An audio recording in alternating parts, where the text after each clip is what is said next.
Parole de Dieu quotidienne. Dieu s'est humilié au point de faire son œuvre chez ces gens souillés et corrompus, et de perfectionner ce groupe de personnes.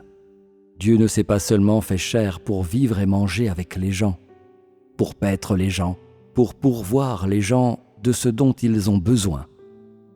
Plus important encore, c'est qu'il fait son immense œuvre de salut et de conquête pour ces gens insupportablement corrompus.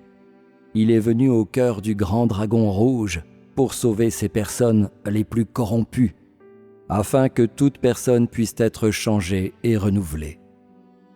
La difficulté immense que Dieu endure n'est pas seulement la difficulté qu'endure le Dieu incarné, mais c'est surtout que l'Esprit de Dieu subit une humiliation extrême.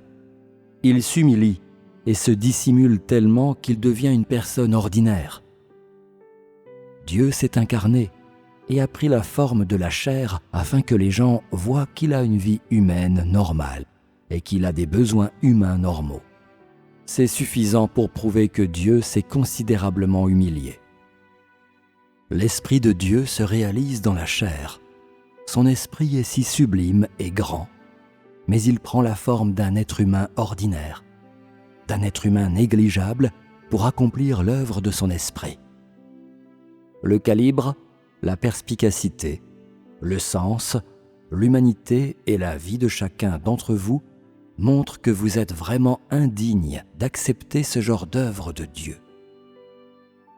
Vous êtes vraiment indigne de laisser Dieu endurer une telle calamité pour votre bien. Dieu est si grand, il est tellement suprême et les gens sont si mesquins, mais il œuvre quand même en eux.